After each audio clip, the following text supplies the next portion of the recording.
the Movie Castle. Today I'm going to be talking about The Wolfman from 1941, directed by George Wagner and starring Lon Chaney Jr. as Larry Talbot / The Wolfman. Now, in this movie, Larry Talbot's kind of like a prodigal son type character.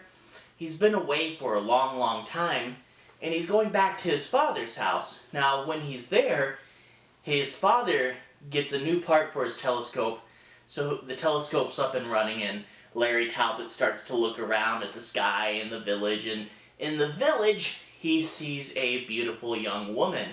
So he goes down to where she works, and he starts to flirt with her. Now, she works in an antique shop, and the antique shop, they have this cane. The cane is a silver-handled cane with a wolf and a pentagram on it.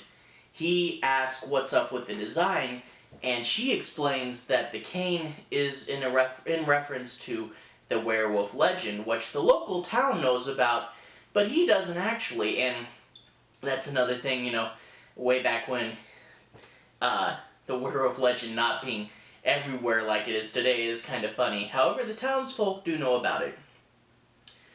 So she explains, and one thing that's interesting is the rule for the werewolf transformation in this one is if you get bit, you turn into a werewolf, but it's when the wolfbane blooms and the autumn moon is bright. Now, that's an interesting thing, and I think later, even in the Universal movies, they change it to full moon.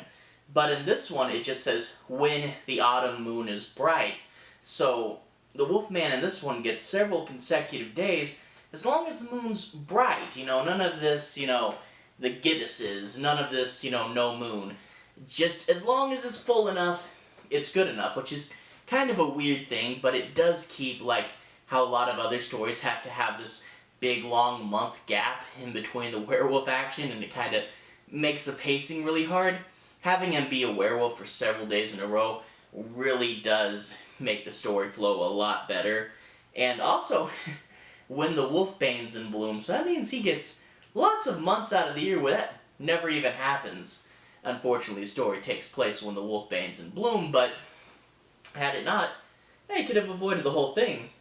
So that's an interesting thing, you know, to go back and look at these original movies that kind of set the rules, but see, they're not exactly how we know them now. Kind of like how in the original Night of the Living Dead, some of the zombies had tools, and you're like, you never really think of that as being really Romero-esque, but some of them had tools. Anyway, so he buys the cane and he flirts with her. And to be fair, he flirts a little more than is modernly acceptable. It's made in the 40s. And even though she's engaged, he eventually talks her in to going to see a gypsy fortune teller, and she takes her best friend with her. So the three of them go to the gypsies, and there you meet Bella and his mother, and Bella's actually played by Bela Lugosi. And the girl's friend goes in to get her palm read, and the two of them just kind of wander about, and Bella the fortune teller sees a pentagram on her palm, which is a sign that the werewolf is going to kill her, and he tries to run away and go into hiding, but unfortunately Bella turns into the werewolf and does end up attacking this poor girl, but Larry Talbot shows up, kills the werewolf with his silver-handled cane, but doesn't save her in time and also gets bit himself. Now, Bella's mother says that he now has the werewolf curse, and he doesn't really know what to believe at first. You know, is it just a crazy legend, a crazy gypsy woman, or is it all real and things happen, like the bite starts healing too fast, and they never find the body of the giant wolf, and they actually find the body of a dead gypsy, and he's Bella, and he's like, oh no, what if this is all true? And he slowly starts to believe that this horrible legend might be true, and it might all be happening to him because of the bite. And he goes from actually being, in the beginning, he's really a cocky character, but he goes from being this cocky character to this, tragic figure, this guy who is worried about his fate and is trying to avoid it, and just, wanting to get out of this horrible situation. So you do see this growth in his character that isn't always present in even movies today, but especially a lot of movies back then, just a good, dynamic character that changes from beginning to end. There are some flaws. Primarily, it's not as tight and well put together as Dracula was. Dracula was really tight, all the scenes had a purpose, it flowed really well. This one, it did ramble a little bit in the beginning before it started to get going. And once it got going, it was on the right path. And it also did a thing, I talk about how he becomes a tragic figure.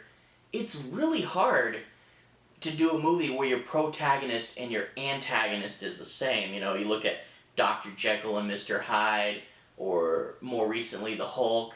Actually, on this channel we talked about a movie, The Quiet Ones, a Body and Hammer movie, and that, the girl who they were trying to help also was the one who was causing all the ghost stuff.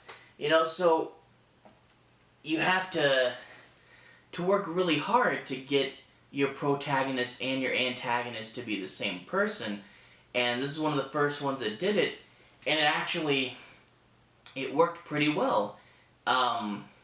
You really, by the end of the movie, started to feel for this guy, and even though it had pacing problems and some weird things, like the werewolf transformation is like, a fade, which was good for its time, but nowadays it's like, fade from one clip, fade to another. We all get that, but back then, oh wow.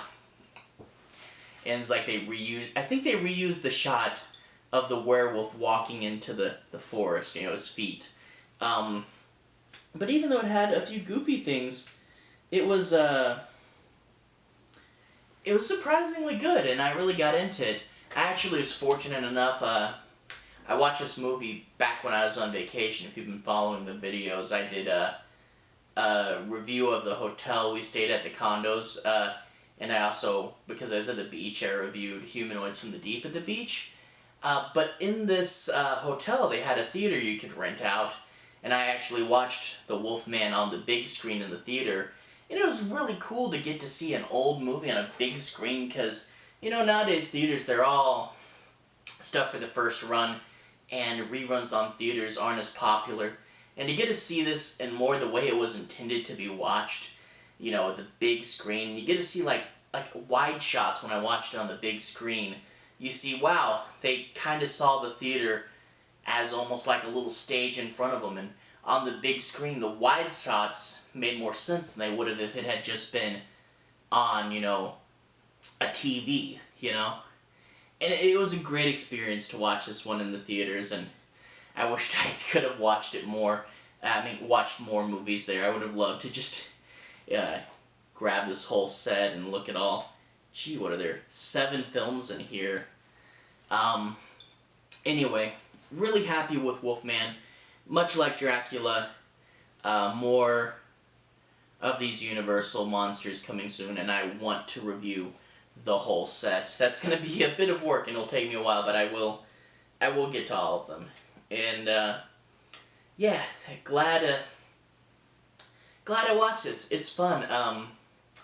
Next week we're going to be doing more modern movies. Way in the past, let's go to more modern. I have 47 Meters Down, which I'm gonna watch because there's a sequel coming out, and yeah, I want to watch a sequel. Not much going on this August. And then I also picked up Rock, Paper, Scissors. It's directed by Tom Holland, who did Child's Play, and it's written by the guy who wrote Friday the 13th. So I'm really looking forward to that one. So this will be first, and then we're going to go Rock, Paper, Scissors. So I'll see y'all next week. Have a good day.